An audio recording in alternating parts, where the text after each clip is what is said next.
I think it's time that, in this next episode of our crime podcast, we look into the case of a serial killer who, for years, had more luck than sense. For 2 whole decades, the system consistently failed his victims. And when the opportunity finally came to lock him away for good, a judge showed an unbelievable amount of leniency toward a man capable of true evil. But did the investigators eventually manage to bring him to justice? How many lives did this so-called talented artist really take? You're about to find out. Welcome to today's episode, and as always, I invite you to subscribe and support the channel. Thank you in advance. At the end of 1974, a young woman named Anne Branley made the decision to move to London in search of a fresh start. She was attractive, full of hope, and desperate to change her life. For years, she had been stuck in a toxic, physically abusive relationship. To escape the pain, she left the quiet suburbs and headed for the capital, chasing a dream of independence, work, and happiness. But more than anything, she longed for love. She wanted to be with a man who would treat her with care, who would value her, and who would finally offer the affection she'd always been denied. One night, she went to a bar and it felt like fate stepped in. That's where she met John Sweeney. A good-looking man with dark hair, a calm voice, and the kind of charm that immediately puts people at ease. Anne was drawn in. He seemed intelligent, kind, and completely harmless. So she let him in, both emotionally and physically. Soon, they were married. But the honeymoon didn't last long. Just days after the wedding, John's mask slipped. He turned violent, unpredictable, and cruel. He beat Anne. He kept her locked inside.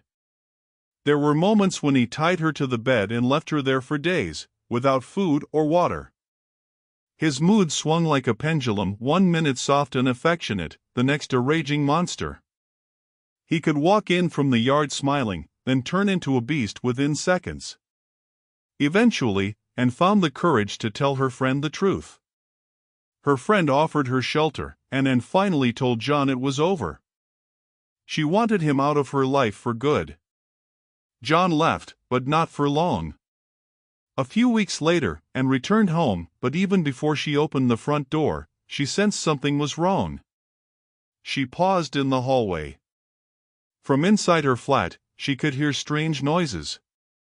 Alarmed, she called her friend, who quickly dialed the police. Together with an officer, they entered the apartment. And as Anne stepped into the bedroom, her blood ran cold. Suddenly, from behind a wardrobe, John jumped out. In one hand, he held an axe. In the other, a knife. But the moment he saw the police officer, his act changed. He dropped the weapons and smiled, insisting it was all just a prank. A twisted joke, meant only to frighten his wife, not to hurt her. He said she should be happy about the surprise. Yes, happy.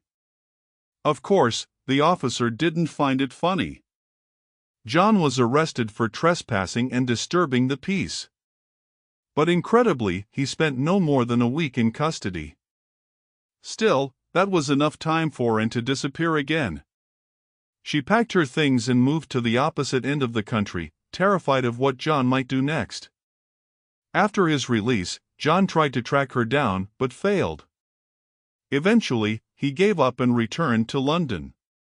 It was there, in the late 1980s, that he met another woman. Melissa Halstead. She was a young American with German roots, working as a fashion model in Europe. Melissa was stunning, charismatic, and thriving in her career.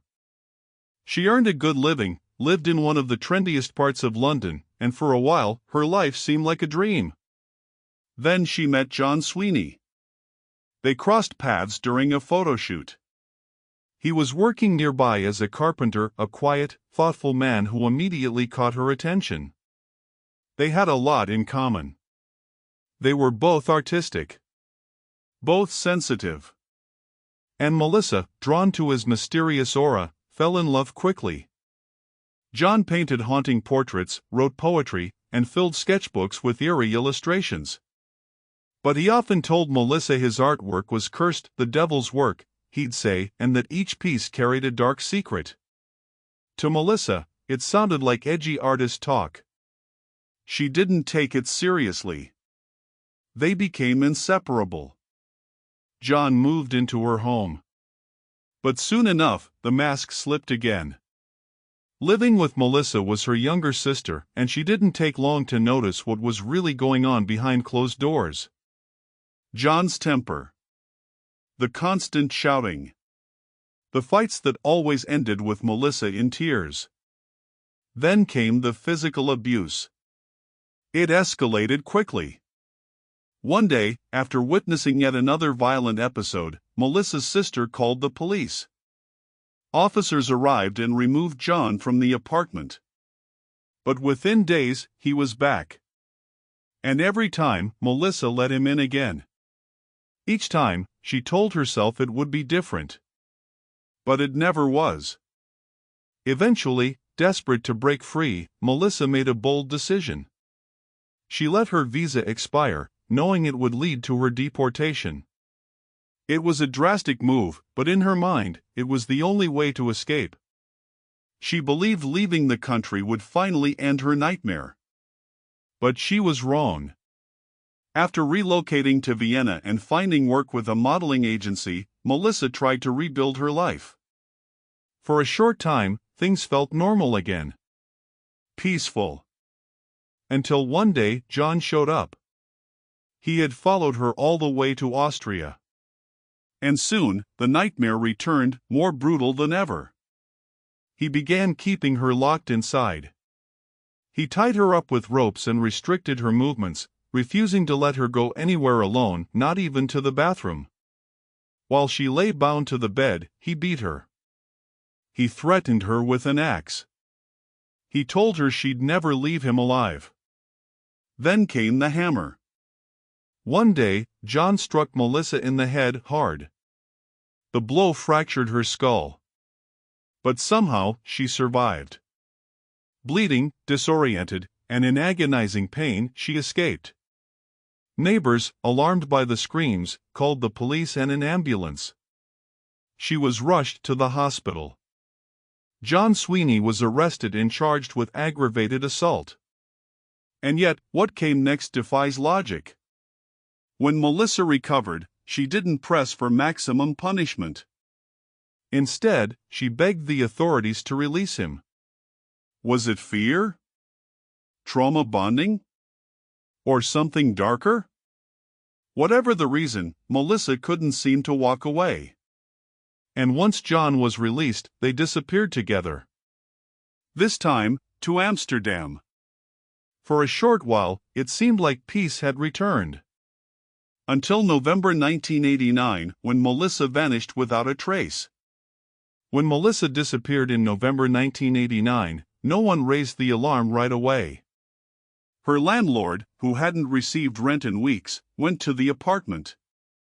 He found it completely empty, as if the couple had packed up and vanished overnight. Eventually, the flat was rented out to someone else. Melissa's name faded from memory. But her family never stopped worrying. Even though Melissa had never told them about the abuse, she'd always kept in touch. They knew where she lived. They knew where she worked. Now, they had no idea where she was. And no way to reach her. Then, in 1990, a breakthrough. A man in Rotterdam discovered a suitcase floating in a canal. He called the police. What officers found inside would haunt them forever. Human remains. The body was female, but horribly mutilated. The head, hands, and feet were all missing. Identification was impossible. No leads. No suspects. The case went cold. Only weeks later did Melissa's family officially report her missing. But by then, no one had made the connection between the dismembered body and the American model who had vanished without a trace. Meanwhile, John Sweeney had left Amsterdam. Investigators later learned he'd returned to the UK in early 1990. He was traveling alone. In 1992, John met someone new, a nurse named Delia Bulmer. They met in a pub. She was sitting by herself. He offered to buy her a drink. Delia accepted. Soon, they were dating. Their relationship moved fast. Within weeks, they were living together in her London flat. At first, everything seemed perfect. They traveled. They laughed. They visited places like Mexico, enjoying life like any happy couple. But when they returned to London, everything changed. John became withdrawn. He stopped smiling. He stopped talking. He spent hours just staring at a tarantula in its terrarium, or flipping through violent magazines. He ignored Delia, avoided her, and then started hitting her. He tied her to the bed. He locked her in for days at a time. He threatened her with an axe, the same patterns, repeated. But this time, he was smarter. He let her leave for work just to avoid suspicion. Delia, terrified for her life, kept it all a secret. Eventually, she couldn't take it anymore. She told him to leave. John responded by tying her up and beating her. After that, he stopped letting her go to work.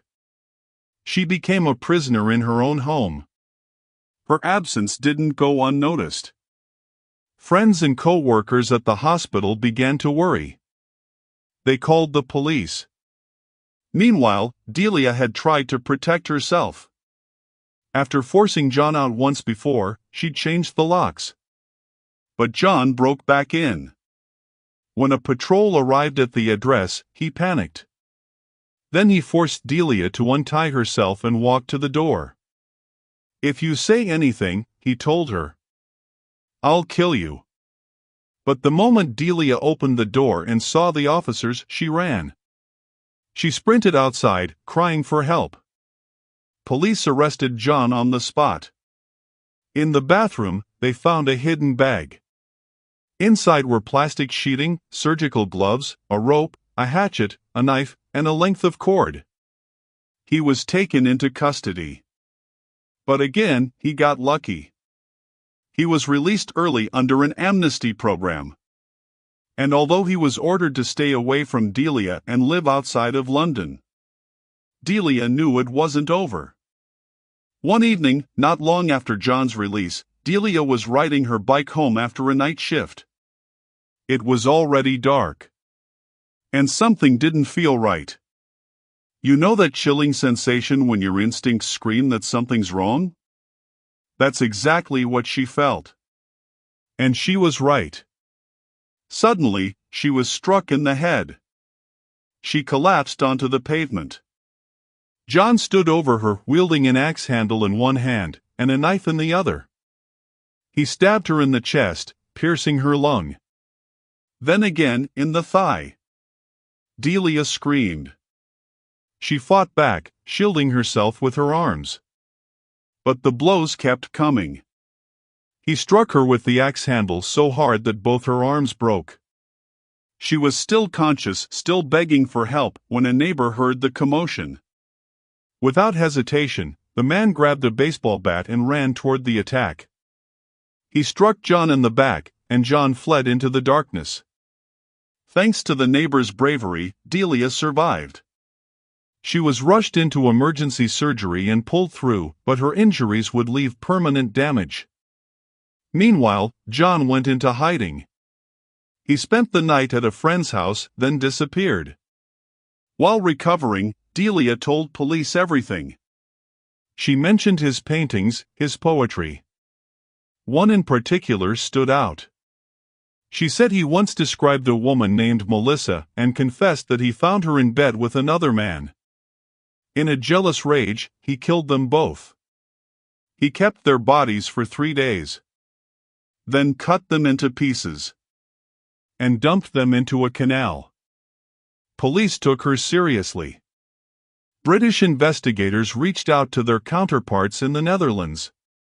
That's when they learned about the unidentified remains found in Rotterdam, and about a second dismembered body found in Amsterdam in 1992, this one discovered by two boys. Over the next few days, 5 more bags were found. Inside, 10 separate body parts, but no head, no hands, no feet. At the time, Dutch authorities had asked Melissa's family to send DNA samples. But due to a shocking oversight, only one body, the one from Amsterdam, was tested. It wasn't Melissa.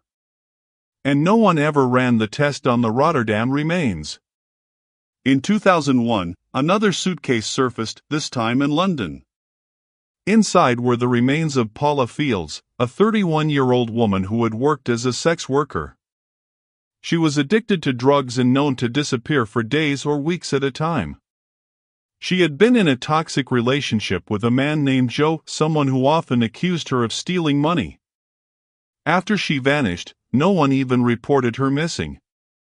Police eventually identified Joe as John Sweeney, now 45, working on a construction site. Ironically, building a London courthouse. He was arrested after work one evening. In his home, police found a firearm and ammunition, a machete, a meat cleaver, a hatchet, a scalpel, painter's plastic, surgical gloves.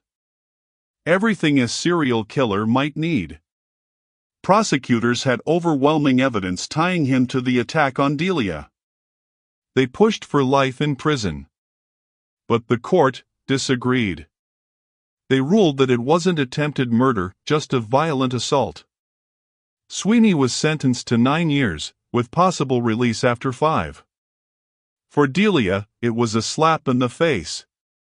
She had to live with the knowledge that her attacker would walk free again. But investigators weren't done.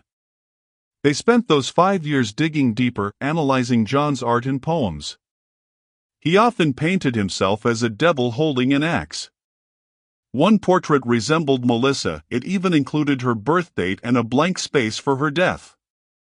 Another drawing showed a man stabbing a woman, with cryptic text below. Dismembered remains gave proof to Nura. Amsterdam is the sewer. In 2008, the UK and Dutch authorities formed a joint task force. They finally tested the Rotterdam remains. The DNA matched. It was Melissa Halstead. The pieces started coming together. What were the odds that 2 of John's ex-partners, both artists' muses, would go missing and later be found cut into pieces? It wasn't coincidence. In March 2011, just weeks before John's scheduled release, prosecutors reopened the Melissa case. This time, John Sweeney was charged with 2 murders. In court, prosecutors presented his paintings, poems, and sketches as evidence. One drawing showed women with no heads, no feet, no hands, each piece eerily detailed, the cuts precise. Only the killer would know them so intimately. After 4 weeks, the jury reached a unanimous verdict. Guilty. John Sweeney was sentenced to life in prison. Authorities never recovered the rest of the remains. And many believe he's responsible for more murders, victims still unaccounted for. To this day, detectives continue studying his drawings and notes, searching for clues, following the trail through cities and canals across Europe. Thank you for listening to today's episode. Stay safe. And I'll catch you in the next one. Studio microphone. Until then, take care.